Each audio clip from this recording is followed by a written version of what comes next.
Welcome, navigators of the invisible.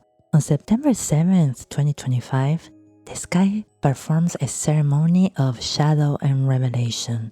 It is not just another astronomical event, it is a portal, a total eclipse of the moon, a blood moon, which plunges into the absolute depth of Pisces. But to understand the potency of this moment, we must recall the celestial mechanics that make it possible. Eclipses do not occur just anywhere. They are the result of a precise geometric alignment. They happened when the full or new moon forms extremely close to the lunar nodes, those invisible points where the moon's orbit crosses the sun's apparent path, the ecliptic. The nodes are the karmic portals of the zodiac. The north points to the direction of the soul's becoming, and the south to the memory of what we have been. The lunar eclipse occurs, like all others, on that nodal threshold, but its symbolic power is amplified because this current nodal axis is precisely Pisces and Virgo. And in this celestial act, the roles are perfectly defined. Imagine the scene.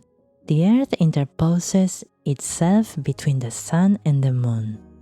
The source of our daily consciousness and our identity, the sun, is found in meticulous, analytical, and orderly Virgo at the south node.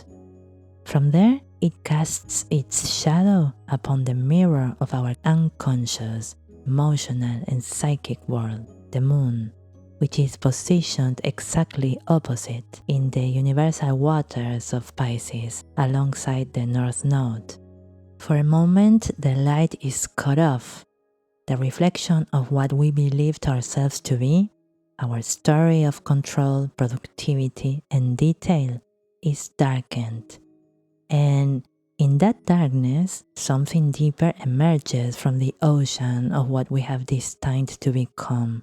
The eclipse is not a coincidence. It is the necessary condition for the light of the full moon to be interrupted, forcing us to look towards the direction the north node is pointing us. And just 7 days prior, a giant changed chambers. Saturn, the Lord of time, law, structure, and limit, re-entered and in a retrograde motion the sign of Pisces. Consider the sublime contradiction. Saturn is the rock, Pisces is the ocean. Saturn is form, Pisces is dissolution. Saturn is the wall, Pisces is the tide that erodes it. And this planet, in retrograde motion, does not come to build new dikes. It comes, like a cold and serene inspector, to review the foundations of those we already have. It comes to point its inexorable finger at the cracks where water is already seeping through. Under this light, Obedah said, under this shadow, the eclipse is not just an emotional release. It is a structural review of our psyche. Retrograde Saturn in Pisces calls us to an audit of the soul. It asks, what emotional defense systems have you erected that no longer serve you, but instead drown you? What routines give you a false sense of control while you avoid diving into the truth of what you feel? In what parts of your life are you pretending to swim when in reality you are treading on false bottoms that will soon give away? The sensation under this eclipse will be, for many, one of a strange slowdown, of fatigue, of a reality that seems less solid, as if we were living in a lucid dream that constantly flirts with crumbling. Do not be alarmed. It is not that the world is ending. It is that the world you believed was solid begins to show its true nature, fluid, mutable, and dreamlike. Saturn is not destroying, it is revealing the quality of the material with which we have built. It is telling us what is real will remain, what is illusion must dissolve. But amidst this Saturnine pressure and this patient dissolution, there is a signature of grace.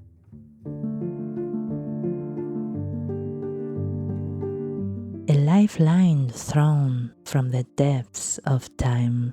Jupiter, the planet of expansion and benevolence, is in the sensitive, protective, and ancestral sign of Cancer, and from there it forms a trine, an angle of harmonic flow with this eclipse in Pisces. It is a water aspect with water, a conversation between the ocean and the river. Jupiter acts as an amplifier. This means that what this eclipse reveals, what this Saturnine review exposes, will not remain in the private, intimate realm. Jupiter in Cancer connects with memory, family, clan, tribe, nation, territory. It takes personal emotion and projects it onto the giant screen of the collective.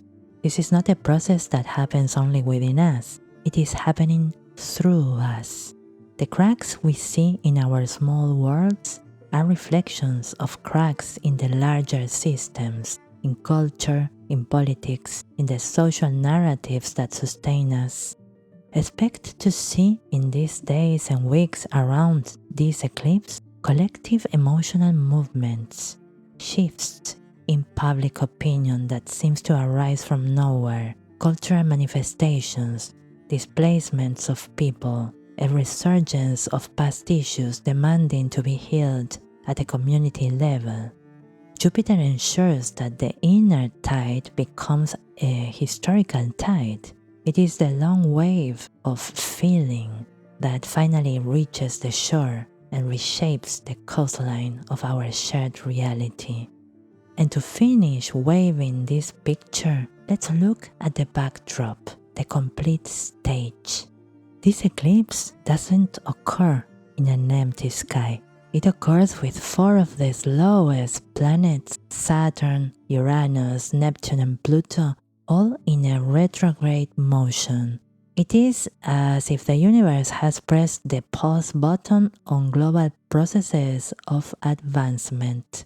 This is not a moment to push new agendas, to force initiatives, to insist on linear progress. It is a moment of withdrawal, of review, of re-evaluation.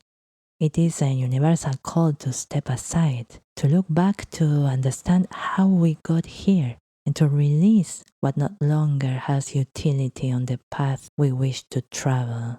The eclipse, in this context, is the flash of light that illuminates the path we have already traveled.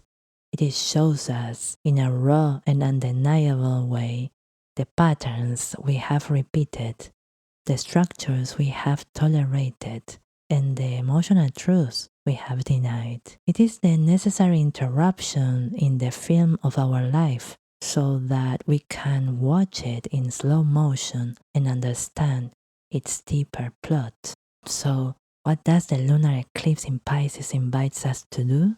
It does not invite us to do, it invites us to be like water. It invites us to release the Virgo need to micromanage our healing, our growth, our emotions, to surrender control, to allow the dikes to crack, to trust that even if we cannot see the bottom, we know how to float. To accept the Saturnine review not as a punishment, but as a release of ballast that was preventing us from swimming with lightness. It is a moment to honor confusion, because confusion is the fertile ground where new clarity is born. To embrace overflow, because overflow is the sign that we have outgrown the old containers and are ready for larger ones. This eclipse is a bath of humility before the immensity.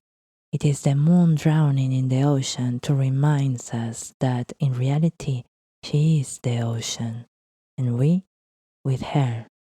Allow yourselves in these days of the eclipse to feel without understanding, to cry without reason, to dream awake, to let the tide carry you. The only task is not to cling to the rubble.